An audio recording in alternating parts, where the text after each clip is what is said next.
Hello, everybody. Welcome to the second leg of our conference day. After having had some serious philosophy discussions, and I'm not saying it's speculative science, but it's definitely science that is working with a full range of imagination. We're turning to something which I find extremely important, and I'm very happy that the planner of this conference has taken a section that will deal with one of the most fundamental aspects of doing proper science, and that is data.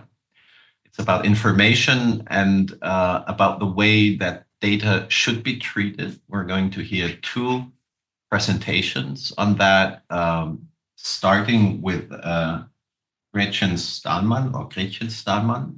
As being a German, I would pronounce that differently. It'll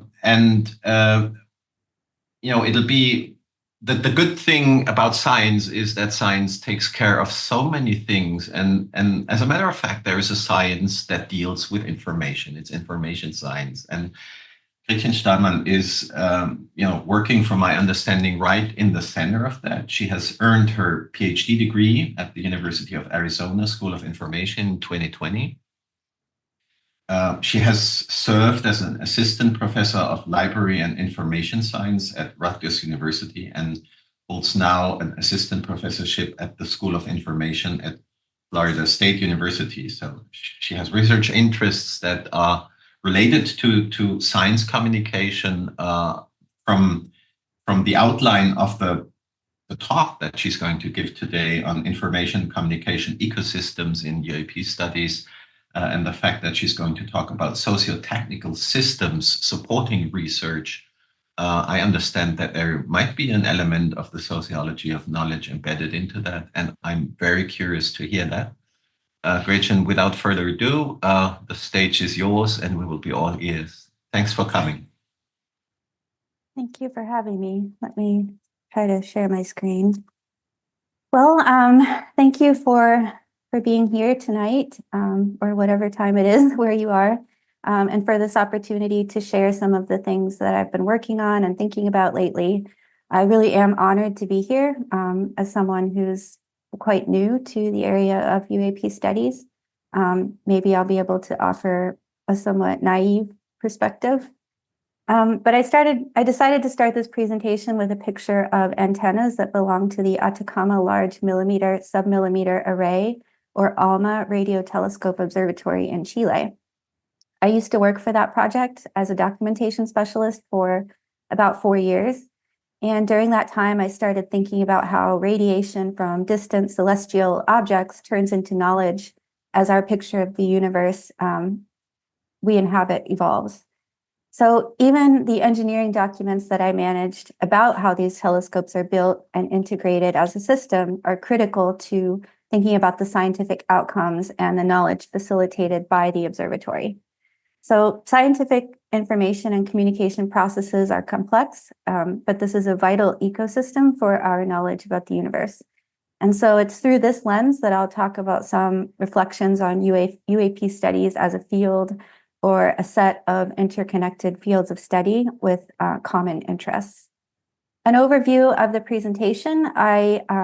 I appreciate the wonderful introduction, but I did prepare a few slides about myself, so I will do a brief overview of my professional background and motivations, some recent UAP-related research that I've been doing, a literature review, and a workshop, and then I'll close with some thoughts for moving forward with UAP studies. So I began my professional career working in an academic library. I did my undergraduate degree at New Mexico Tech in Socorro, New Mexico, the site of a very famous UFO sighting. And I started working for the library there at the university as a student employee in the 1990s, which was a really exciting time of transition for libraries in terms of technology and online access to resources. And I later transitioned to working there as a permanent employee at the circulation desk. I lived in Socorro for 13 years total.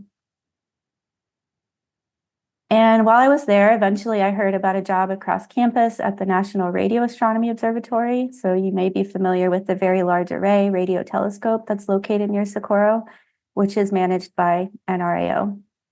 I completed my master's degree in library science while I was having this amazing experience of working as a technical writer and documentation specialist for the ALMA, or Atacama Large Submillimeter Array Telescope project that was being built in Chile. And then that led to an exciting opportunity to live and work in Chile for several years as well. I'm trying to keep up with the chat, and I see that someone else lived in Socorro. We'll have to compare notes. It's a very amazing place. Okay, so went from Socorro to Chile, and then I had in mind to do a PhD because I was really interested from this perspective of being embedded in a large telescope construction project, an international one. I wanted to explore the dynamics of collaboration and large-scale technology, especially in terms of data. So I returned to the US to study in the School of Information, or we call it the I School, at the University of Arizona. I had some amazing graduate assistantship opportunities, which led to further work with the astronomy community, exploring tools and frameworks to support the work of astronomers. My dissertation was a survey of astronomy journal articles to learn about the accessibility and characteristics of data behind papers. Most of the data behind papers is not accessible, just FYI. I also looked into the ways people identify and search for data through the literature. And overall, I was interested in astronomy research practices, including things like institutional influences on research communities, distribution of research resources, and how individual people relate to experiences surrounding data life cycles. And now I'm a faculty member in the School of Information at Florida State. And that brings us to the present. These are some of my current research projects that are active and topic areas and courses that I've taught.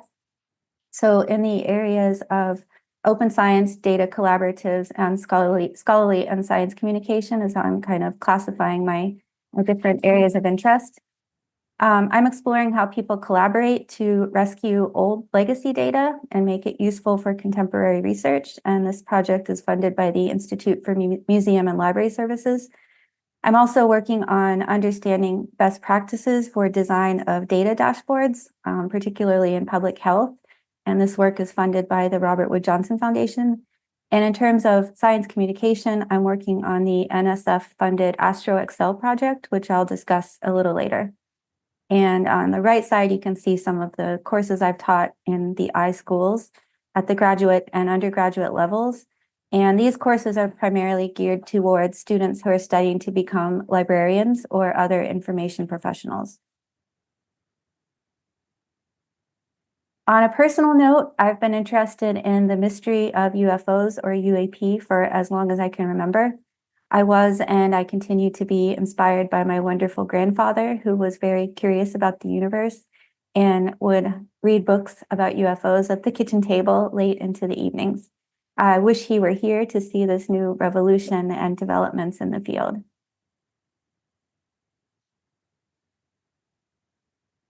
That said, I've been waiting for a clear path to incorporate studying UFOs, or UAP, into my research program.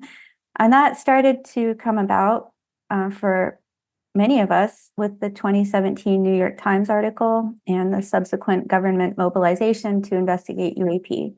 Now, as we know, researchers are increasingly treating this as a topic worthy of systematic scientific inquiry in need of more and better quality data to better identify UAP reports and to investigate the incidents that can't be explained. The conclusion of the NASA Independent Study Team report is especially inspiring to me. UAP are one of our planet's greatest mysteries. Observations of objects in our skies that cannot be identified have been spotted worldwide, yet there are limited high-quality observations. The nature of science is to explore the unknown, and data is that language. Yet we do not presently have the body of data we need to make definitive scientific conclusions. And so ultimately, that's why we're all here today, to keep opening up this area of research while dealing with the complexities of researching anomalies. As I mentioned, I'm very new to UAP studies. I'm completely new to the scholarly communities working in this space. So I'm definitely still getting my bearings and learning about the lay of the land, so to speak. However, in terms of my own agenda as a researcher in the field of library and information science, I'm interested in organization of UAP information and data, falling under the umbrella of scholarly and science communication. I'm interested in how credibility is established in this space through consensual scientific and social processes, guided by the sociology of science or sociology of knowledge, as was mentioned in the introduction. I also want to explore UAP studies as an interdisciplinary field. And I'm similarly interested in how UAP knowledge networks form and are sustained. So these are the main areas to which I hope to contribute in the future.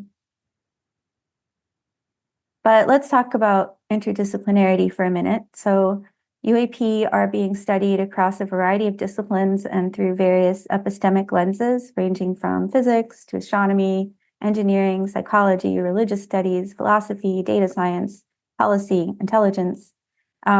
So this is an emerging interdisciplinary field with university courses and programs starting to pop up, this society, this conference, the journal Limina.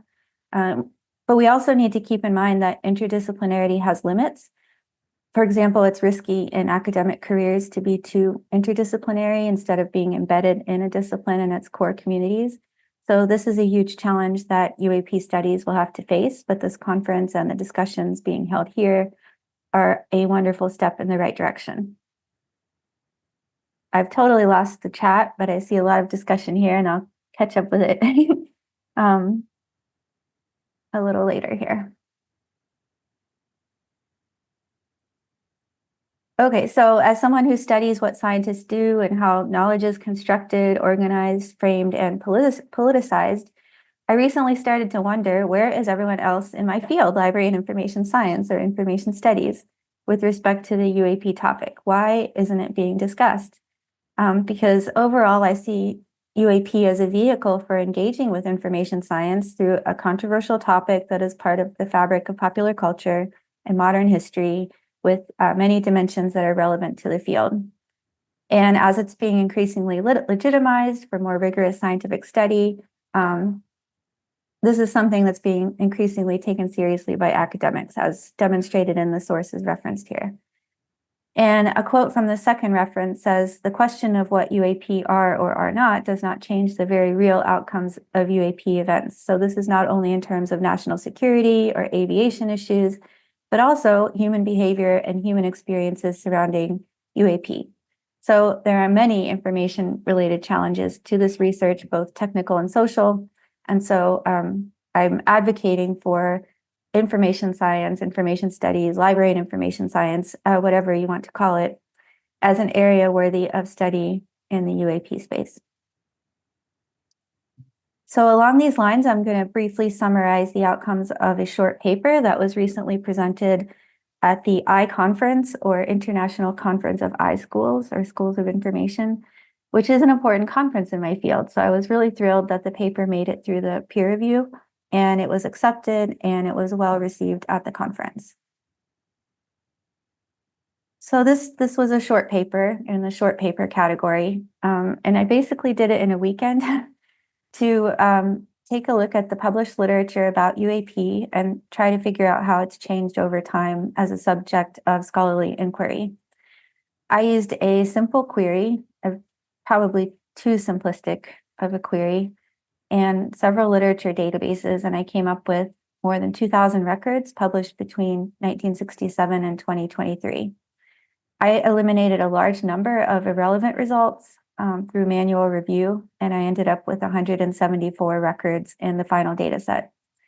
It wasn't very difficult to identify the irrelevant records, which is why this went so quickly and I could do it in a weekend. There are many sources that could be easily eliminated because the acronyms UAP, UFO stand for other things. So like universal availability of publications, it was abbreviated or had the acronym UAP. So I could eliminate a lot of papers that were using that terminology. So for this paper, and because it was conducted in such a short period of time, I was especially interested in the 34 papers published since the 2021 Office of the Director of National Intelligence UAP report, which called for more scientific study, identified data availability and quality, and stigma as major obstacles. This figure shows the distribution of retrieved relevant items published per year with a large spike in 2021. But otherwise, there isn't much to say about these preliminary results, except that people are working on the topic or around the topic. Based on Web of Science research area classifications, I grouped the articles into the categories physical and natural sciences, social sciences, and arts and humanities. In the first category, several papers describe instruments for detecting UAP, and several papers speculate about their nature. In the second category, social sciences, the number 22 includes a series of 10 related items, so the real number is a little more than half that. This category includes the Yingling et al. Article I showed a few slides ago about faculty perceptions of UAP research, as well as other studies about conspiracy theories, media representation, and cultural, political, and religious aspects of UAP encounters. And the third category overlaps quite a bit with cultural and historical narratives and perspectives. None of the studies address an extraterrestrial explanation. Most of them are targeting human and societal implications rather than research about UAP, with the exception of the physical and natural sciences category. And because I was most interested in whether library and information science researchers had done any research on UAP, there were no records classified in this research area in the recent set of 34 papers. There were 7 in the larger data set of 174, but they're basically all book reviews and blurbs, with the exception of one annotated bibliography. So I hope to analyze the larger data set of 174 papers soon, but that's as far as I've gotten on the literature review. And but what I really wanted to suggest in the paper is that we in the information studies field should get involved in whatever's going on here, all of this mobilization in government and academia, and we're positioned to address many relevant research areas in the space. Particularly in terms of data curation and knowledge organization, all of the recent government reports emphasize a need for better and higher quality data. So this speaks to areas such as data quality and reliability, standardization, integrity, scalability, governance, and making data fair or findable, accessible, interoperable, and reusable. We need to be looking at how people seek, share, and evaluate information about UAP and explore things like the role of online communities in shaping belief systems. The stigmatization of this topic, as we know, is a huge issue that's prevented, for example, pilot reporting, which could be valuable data. So things like that fall into this category. Obviously, and there's been a lot of discussion here, data science techniques can help us make sense of big data and work to identify patterns and anomalies to detect UAP. And innovations in these areas can also scale to other contexts as well. Library services are needed to help users find credible information and promote critical thinking and direct them to the appropriate information. This topic is so prevalent in the media, and librarians should be equipped to communicate with patrons knowledgeably and direct them to appropriate information sources. A fascinating aspect of UAP studies is the sensationalism and secrecy surrounding UAP and government involvement, which leads to problematic narratives and conspiracy theories, but also perhaps attempts to shape public opinion through social media. So in other words, who controls the narrative and how and why? The topic of UAP is widely engaging and ingrained in popular culture. Therefore, it's an opportunity to teach people about how science is done. And finally, science of technology studies and science of science lenses can be used to analyze the social construction of knowledge around UAP and the emergence of the field of UAP studies and related knowledge. So in other words, I very much hope to engage my colleagues and my students and bring them into the UAP studies networks to further support this field. Another research project that I was recently involved with is an NSF-funded workshop about UAP research and science communication, which was held earlier this year in May. So some of you may have heard about this workshop. I'll discuss the structure of the workshop, some of the main outcomes, and some information and communication related challenges that we experienced. But I need to back up a bit before talking about the workshop and quickly discuss the overarching project that hosted it. So this project is called AstroExcel, Accelerating Synergies Through Research on Astronomy, Culture, Communication, Education, and Learning.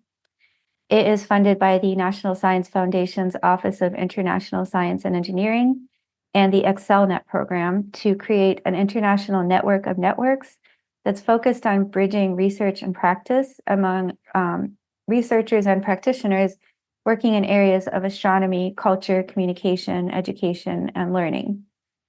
Basically, all the parts of astronomy and all of the communities that are not focused on strictly on doing astronomy research.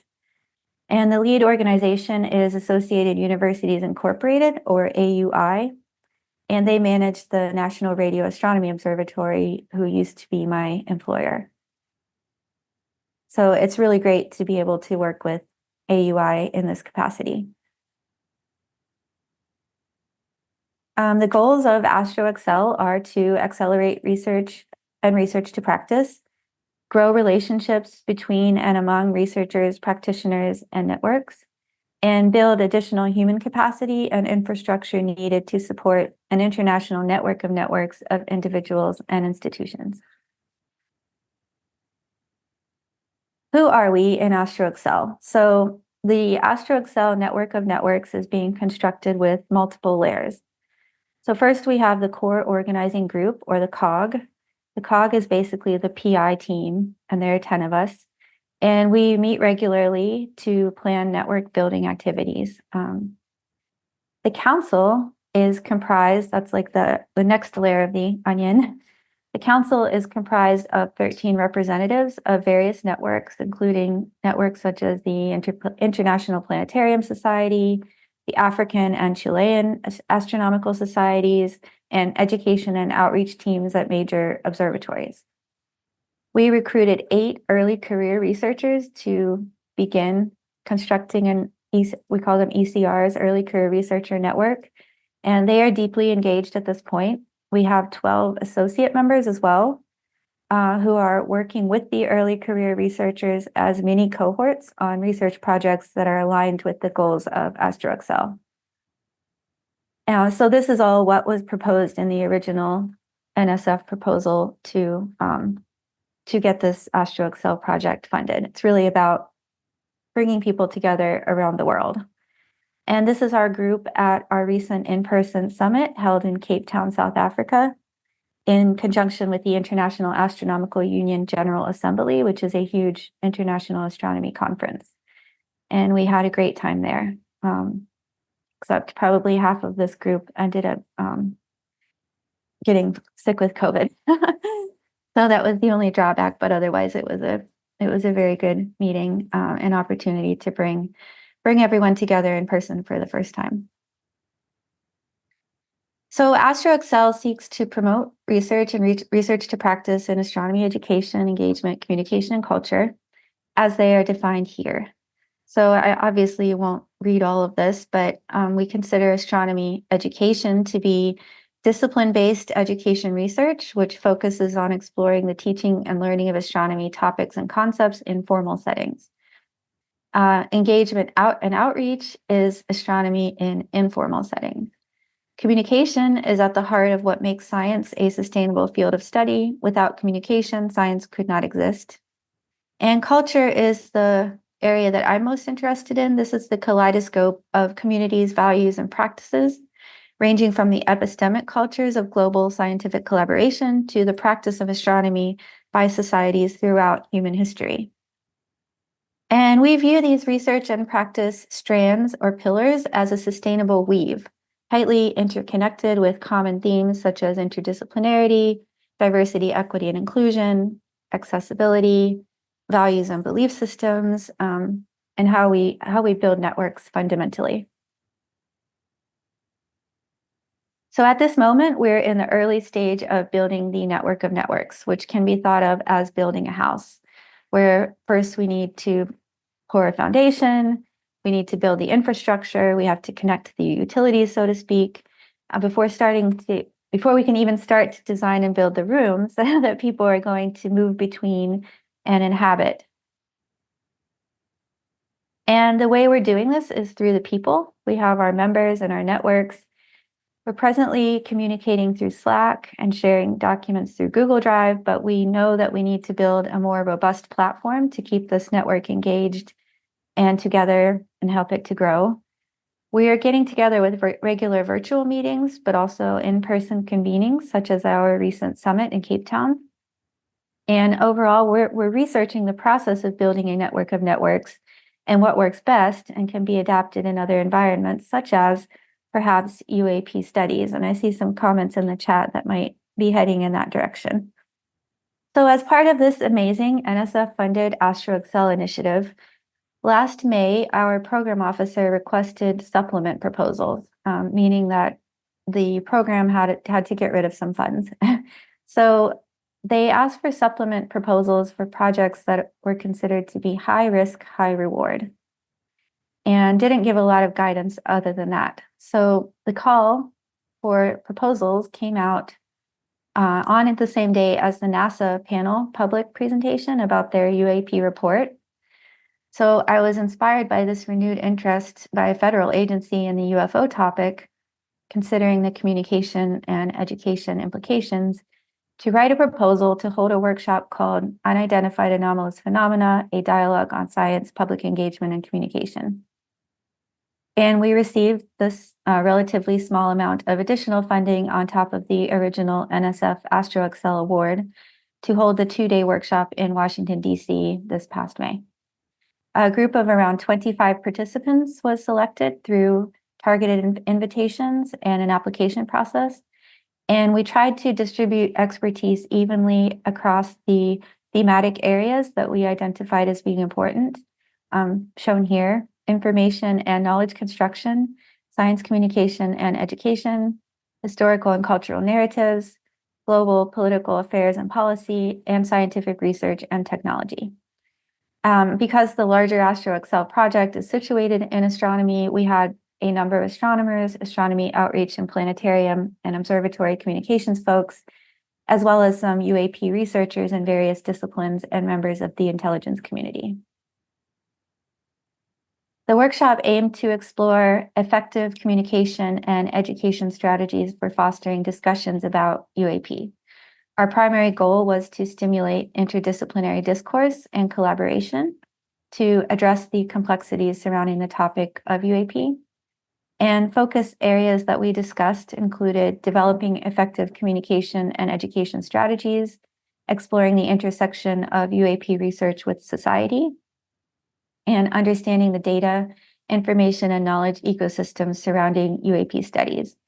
And we also wanted to, and I think haven't been too successful yet, at integrating these discussions within the broader framework of AstroExcel. So one of my objectives in presenting this to you now is to perhaps brainstorm a little bit around that last bullet point. How can we be more successful at this integration? I will walk you through how the workshop was structured and some preliminary observations in terms of outcomes, with the caveat that these outcomes haven't been fully analyzed yet for reasons that I'll discuss a little later as well.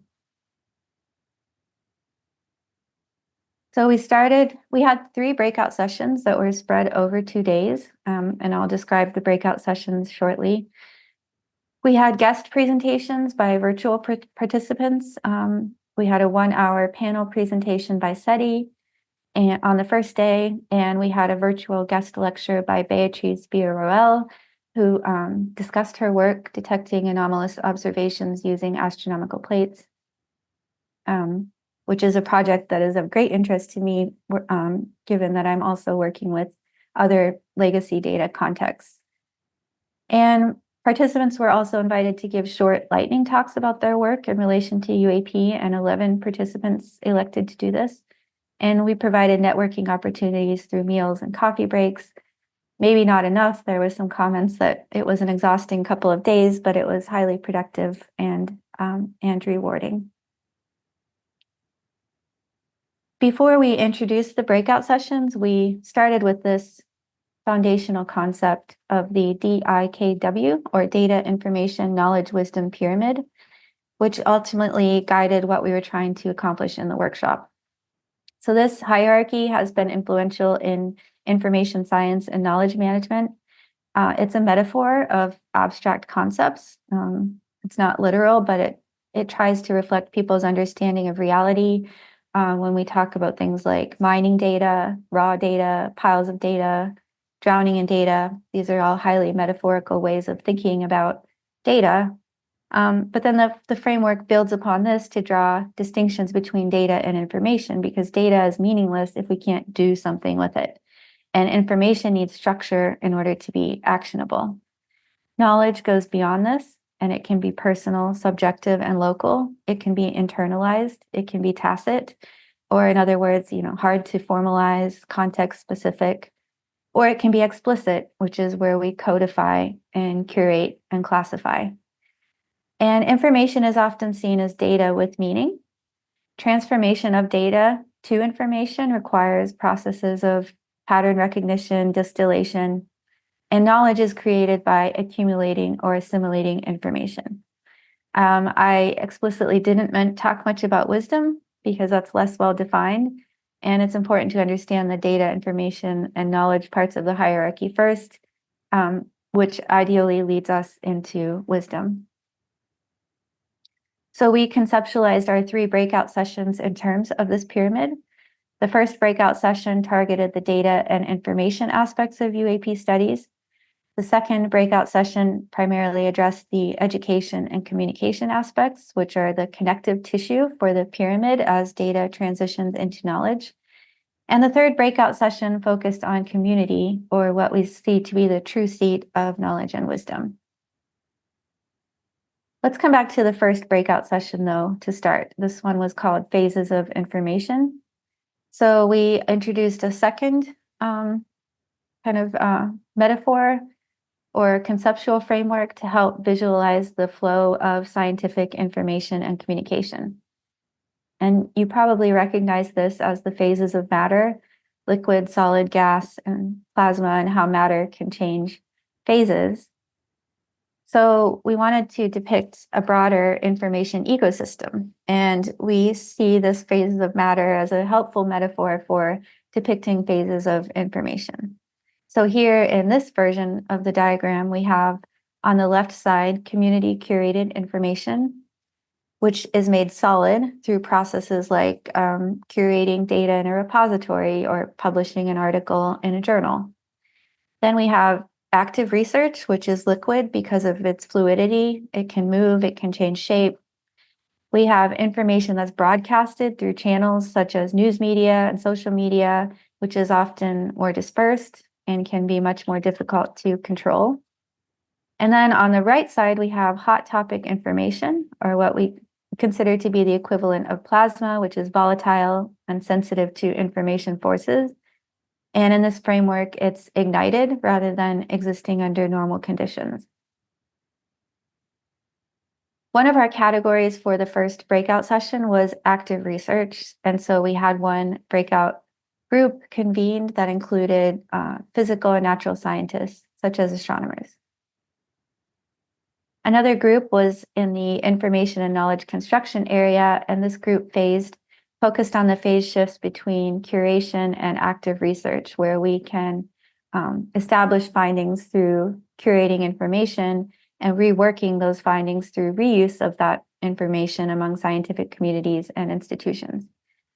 But the point is that in this metaphor, these actions are part of a larger system. in which impacts and effects can occur outside of the zone.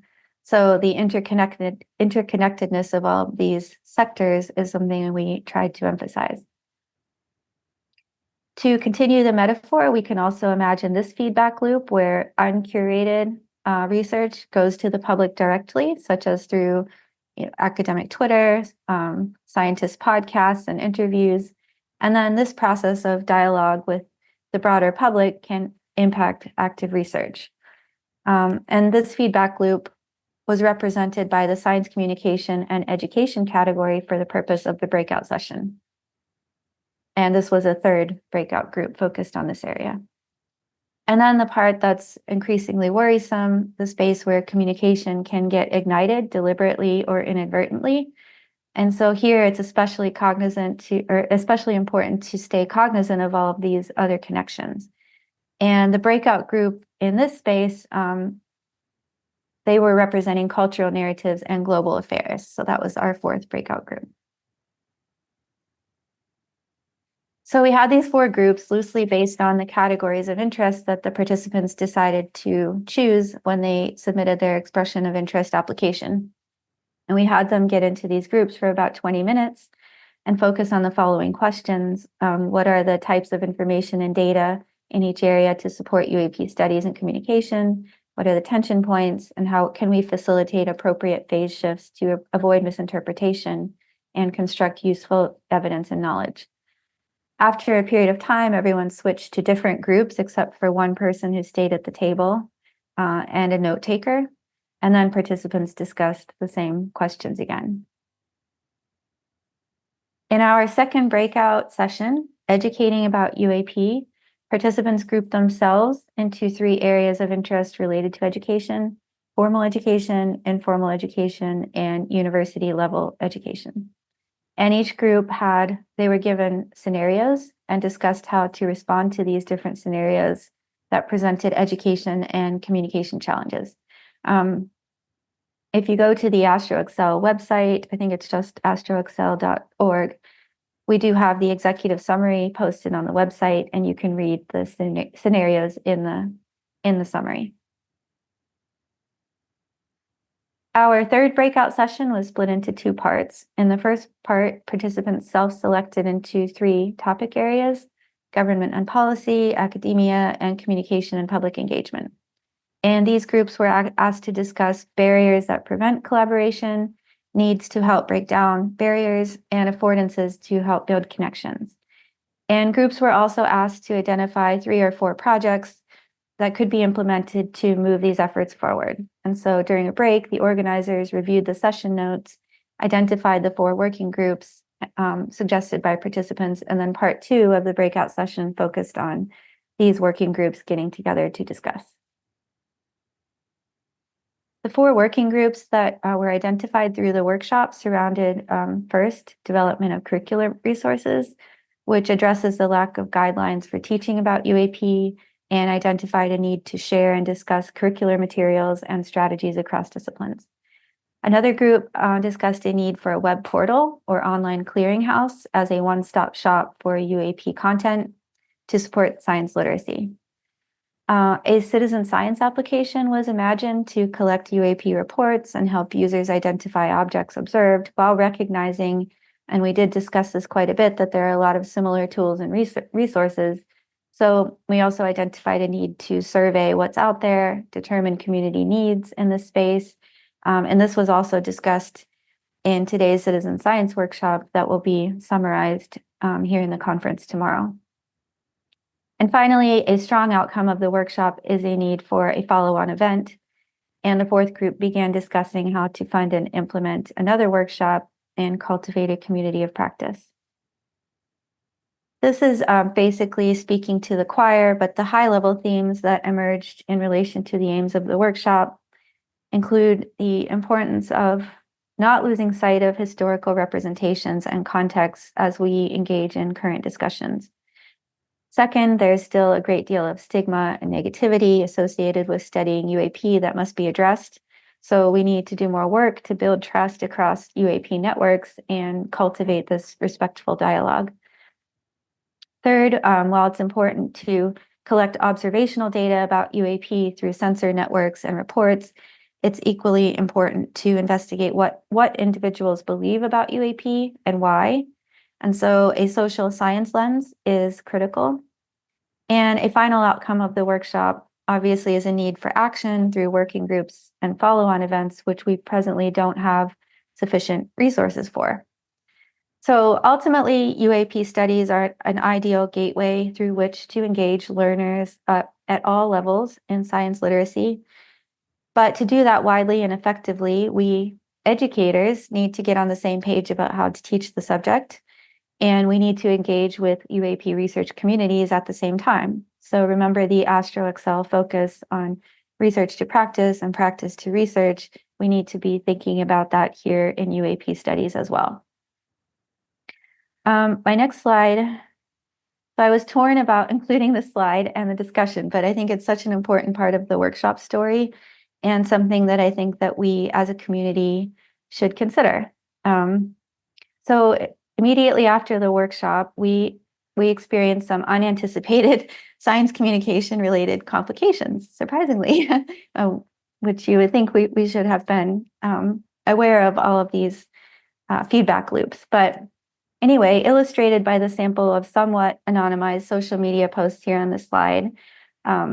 And I acknowledge that some of you in the audience were at the workshop and some may have participated in the online discussions. And I'm not meaning to be critical in any way. Like confusion and curiosity about an NSF-funded UAP workshop is completely understandable, especially looking back at how all of this unfolded. But I just want to use this, and I think it's such a fascinating case study for how a narrative can change shape and get out of hand. And so how important it is to address the issues of communication, secrecy, and stigma in order to continue legitimizing UAP studies. So at this point, it's not a secret that members of the intelligence community attended the workshop alongside members of the UAP community, and this included authors, scholars, and influencers. However, everyone at the workshop got along very well. I'm sure anybody who was there would agree. And we all engaged in productive discourse. I think a lot of this was due, or we suspect this was largely due to a clear and stern code of conduct email that one of the organizers, Tim Spuck, sent out beforehand, in which he acknowledged that there would be differences of opinion and encouraged respect and open-mindedness, reminded everyone that we were not there to discuss what UAP are, but rather focused on the communication and education challenges and opportunities. But one of the greatest outcomes of the workshop was that everyone sat around the same table, broke bread, so to speak, and discussed the topic relatively objectively and productively. On the other hand, so we didn't intentionally try to keep anything secret as we were organizing the workshop, but we also intentionally, and we discussed it, didn't publicize the workshop online beforehand, simply because we wanted to minimize excessive attention and ensure that we could keep the guest list small and curated according to those 5 areas of expertise that we identified as being important. We didn't have a communication strategy or a social media strategy. We were only focused on doing the workshop. But then after the workshop, people started talking about it on social media. And it started to almost seem like the National Science Foundation organized a secret workshop with the Department of Defense, which was a little scary in terms of, what does the program officer think and stuff.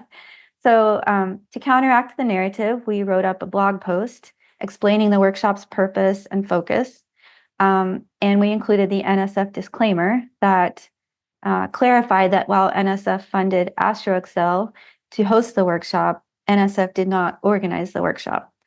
We also wrote up a draft executive summary and we sent it to participants by email just to get something out there on paper quickly.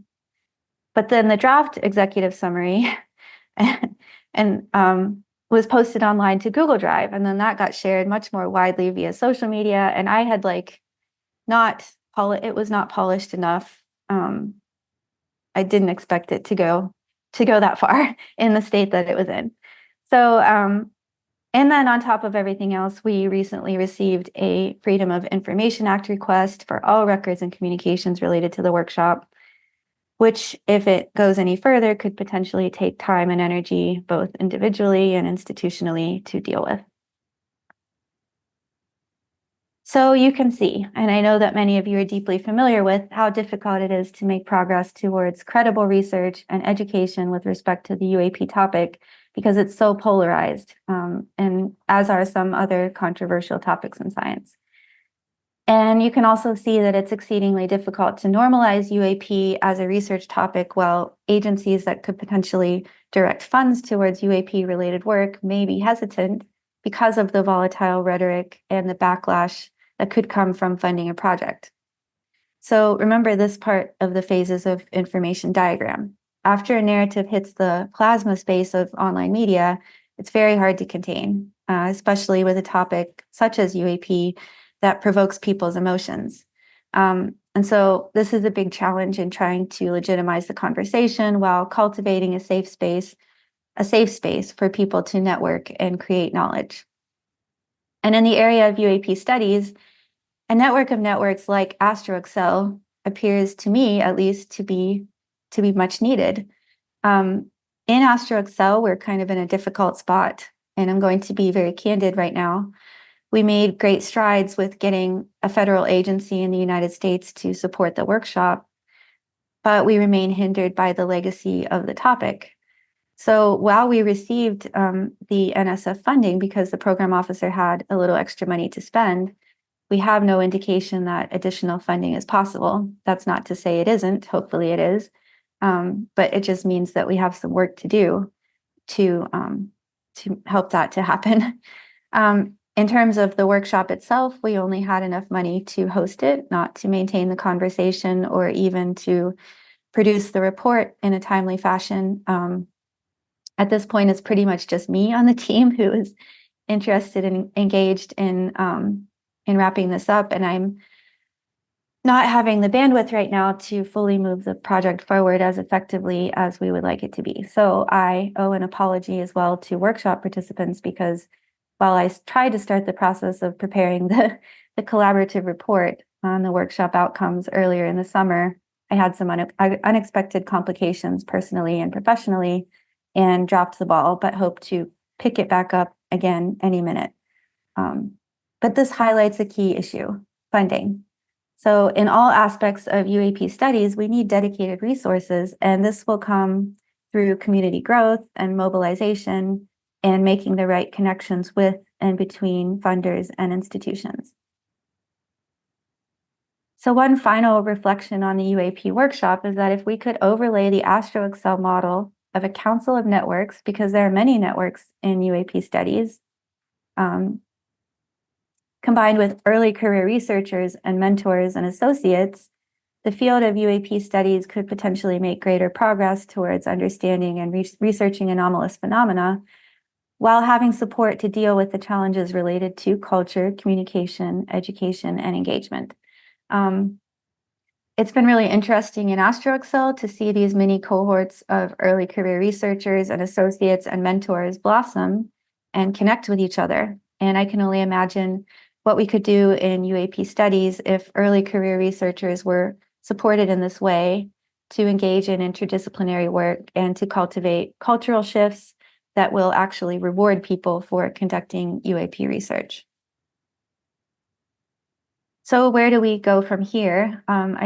Gretchen? Yes? We're kind of approaching the phase where we should start the Q&A if you want to have a feedback on the presentation. Maybe you can kind of brush. Okay. I thought I had 65 minutes. Oh, no, that's the whole session. Okay. And there's that includes the Q&A. I'm sorry if there was a miscommunication. But, okay, well, I'm almost done. I just have one more slide. Right. I just wanted to share a few more thoughts about UAP studies in general. First, as I mentioned, we need traditional research resources beyond the commodification of UAP data and rhetoric that is also commonplace. We need to engage foundations like the National Science Foundation. It's easy to make the case for this in physical and natural sciences, but we also need to focus on social and humanistic study as well, and university courses and standardized curricula. which will be increasingly possible as we build these scholarly networks and cultivate incentives for researchers to participate instead of penalties, which may be a common concern. In terms of data organization, we have data laying around all over the place in various formats and levels of quality. So we need standards to ensure that the data are fair. One idea was maybe through taxonomies. And there was a lot of discussion about this relevant to in the citizen science workshop today. So maybe some of that will come through the report out on that tomorrow. In terms of science communication, this is a problem. We should carefully consider messaging. And this extends to our own social media engagement, because when one is seen as an expert or influencer, anything they say is consumed and can be misconstrued. And I just wanted to leave you with the analogy of eco-fatigue, which is when people are overwhelmed by scientific messages around the environment. And too many confusing messages can create information overload and have the unintended opposite effect of causing people to disengage. So this may happen in sectors of astronomy communication as well, both with the public and in scientific areas. UAP can enchant people with science, but it can just as easily disenchant. And for better or worse, if we're talking about resources, the enchantment is what brings research resources. And we need both physical and social sciences working together in this common ecosystem and focusing on both qualitative and quantitative methods. So I'm just leaving you with the whole phases of information metaphor to emphasize how important it is to remain aware of that information transitions in any section can have effects in other areas. I kind of sped through the last few slides. Sorry for taking so long. But thank you all for listening and for the chance to speak with you. I absolutely thank you, Gretchen, and I wish we just had more time. Yeah, me too. We produced more time, because I was fascinated by your presentation. That was really, I mean, you laid out a whole, like a whole storybook about how to proceed, and something that cannot be overestimated is the fact that this has been an NSF workshop, because I think that the change will be incremental and it needs to have points of references. And to my knowledge, this is one of the first ones that I've heard of. And since funding is so essential to everything that the science is going to do, I congratulate you to literally every little aspect of that. And I see so many hands are going up. That means people want to cheer, and one probably will do the same. So I withdraw myself from the discussion and open to Matt. Matt, if you want to chime in. Yes, I have I do have a question, even though it'll sound like a comment. I assure you it'll end in a question mark. So I wanted to start by, you had the slide of all the comments, positive and negative, about the workshop.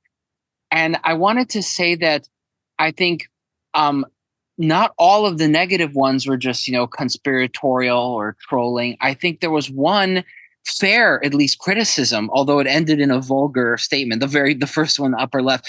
I do think it's a fair criticism when PhD scientists with published papers or attempt at publishing, because it's difficult because of the stigma, are not included. I think that's a fair and constructive criticism. And connected to that, the question I wanted to ask is that in your paper, where you look through all the different physical sciences papers, the number you came up with, the number of papers, is very small. It's at least, I'm 100% sure it's about 1 or 2 orders of magnitude larger than that. And I'm wondering, could it be because, and this is not a criticism, you did the right thing, I think, in this sense, but were you excluding journals that are not considered mainstream? So, for example, Journal of Scientific Exploration, the Journal of Cosmology, JUFOS, which was by J. Allen Hynek's journal, or Limina, that's created by SWAPS. There are literally hundreds of physical science papers on UAP, if not thousands.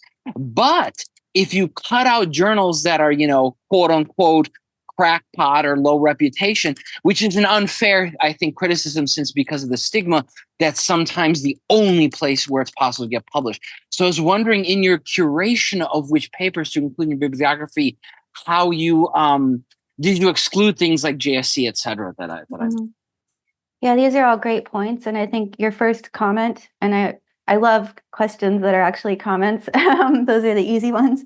But your first comment kind of speaks to challenges for science communication across the board. Because if scientists come across as being up in this ivory tower, unrelatable to the public, then that's where, you know, these, as you pointed out, very fair critiques come about. And I don't have the answer for solving that problem, but it is a problem across sciences. And so I completely agree with you that this was a fair criticism. And there are many other criticisms that can fairly be directed at us with this workshop. But it was, you know, an accomplishment that we hope to continue some momentum with somehow, with keeping good relationships with the NSF. Hopefully no more Freedom of Information Act requests will help that. But that is the democratic process, so also fair.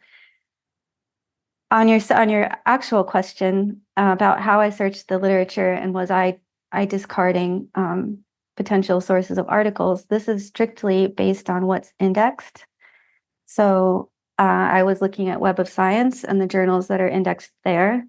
I think Google Scholar gets kind of a broader swath of indexed material, but I'm not sure about the process. Like, for example, Lumina is not yet. I think you have to be publishing for like a certain amount of time. I'm not quite sure how it happens that you get indexed, but all I was looking at were these literature databases. So if that clarifies anything. And then as far as why there were so few physical and natural sciences, I think there was an explosion in new papers after I did my study in like mid 2023.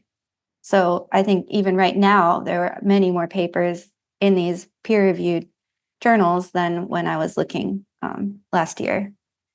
So I don't know if that helps. I didn't intentionally exclude any potential sources of information, but it was just, you know, that my research process was facilitated by these databases. All right. Thanks so much. Maya, it's your turn. Sorry, I just realized I forgot to lower my hand, but I actually had the exact same question as Matthew. So, like the exact same one. That was what I wanted to ask. So thank you for answering it already. Awesome. Then this was a good question, Maya. Rayesh, if two people come up with it. Rayesh, yours, please. Okay. Thank you, Professor Stahlman, for shedding lights on this fascinating topic. So it's truly inspiring to see how you are applying the information science expertise to the UAP field, really, which has been often overlooked in the literature. So my question is that given the interdisciplinary nature that you have mentioned in your presentation, so what do you think is the biggest challenge and also the most exciting opportunities for the researchers from information and communication domain, I mean, who want to get involved in this area of UAP studies? Yeah, these are great questions. And I mean, I had that slide a little ways back about the ways that we can contribute in information science. And I think all of them are pretty exciting. I think that one of the workshop participants commented that UAP data is the messiest data that exists. So I think that's one very, very important area where we, with the librarian mindset, can make a lot of contributions. In terms of the interdisciplinary aspect and the challenges, I think it's related to this stigma and making sure that there are appropriate incentives for people who are especially early in their career to get engaged. And I know that this community in particular has a lot of early career researchers, including yourself, Rajesh. Rajesh and I will actually be working together this fall on research at Florida State, and we'll talk next week about how we can maybe do a better job with the literature review and work on the workshop report. That's something I'm going to talk to you about next week, Rajesh. But Thank you. anyway, great questions. Okay, Gene. Yes, I wonder if you ever help fellow researchers out with references that might be really hard to find. For example, the Washington flap back in the 50s, that sort of thing. Thank you. You mean like helping to connect you with information resources? Right. Well, a lot of us don't really know how to find certain references that go back a long way. Yeah, and so this is what I'm saying on this slide, library But services. somebody with a degree in librarial science would know how to do that. This is why this is so important that we make this part of training information professionals, because you should be able to go to your local librarian or your university library and get exactly that sort of help. And because we're not talking about it, we're not thinking about it in library and information science, that it needs to be part of the conversation. If I could. I just wondered if the group was thinking about maybe setting up a service to help researchers. Yeah. As an ancillary function to whatever it is that your main core is. I mean, I can go to Georgia Tech and I can get a librarian to assist me and I'll get 30 references, but most people can't. And it seems to me that might be something you professionals will want to consider. Yeah. Yeah. So one of the working groups that came out of the workshop was this web portal, and it was based around exactly that sort of discussion, that we need some place to go, to a central source of information. And I think here in the, at least what I've seen in some Slack discussions in the Society for UAP Studies, there are people who are working on gathering bibliographies and such. So hopefully. Yeah, go ahead, Gretchen, could I interject? I mean, have you seen on our website, we have integrated a bibliographical research tool that was developed by another organization here in Europe called UAP Czech under the direction of Michel Vaillant, who was formerly a programmer and analyst with Japon in France. So it's on our webpage if you go to bibliographical resources, but you should sort of maybe check that out if you haven't seen it. But that's at least a start, a core tool, right? Yeah. But then the question of additional layers of curation and so on. Well, and this speaks to the other point about how we need a network of networks to bring together all of these networks that are doing useful things and don't know what each other are doing. Michel Vaillant and I are indeed developing a plan for this, but we'll probably approach you in addition as we develop that. I'd like to also make a comment on that. That literally ties into the discussion that we're having here right now, because what I see in your work is, the way that you're treating this, and I see a plan unfold, and I admire the way that you're literally putting that into the metaphors of building the house, there's a constructive work going on, and that kind of ties into the big program of UAP studies that would be some sort of a underlying happening and normalization process of things that have been around for a while, and what the colleague beforehand was saying about how to get into the literature of the 1952 flap and why it's not present might, as a matter of fact, also have to do that a large amount of the ufology knowledge that has been produced in wonderful pieces of scientific endeavor, but at the time that this was not considered to be scientific to a certain extent, is not part of the normal inventory of what you would probably find in your local university library. And I think that is something that that creates a certain tension, and we have to be very aware of that, because it's really a complicated process, because you have to do a lot of mining until you get to the gold, and there will be a lot of false gold on the way, as we know.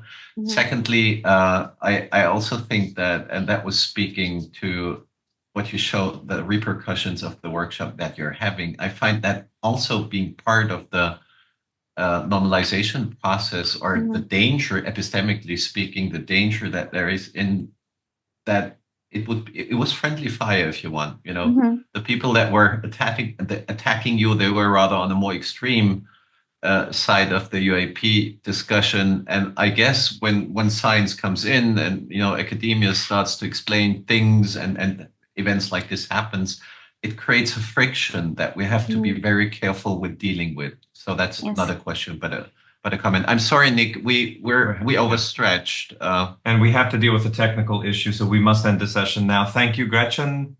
Thank you, thanks everyone. a lot. Thank you so much. Excellent. It's been great. I'm sure we're going to see you again at some time. Bye, everyone. Thank you. Thank you. Thank you. Bye.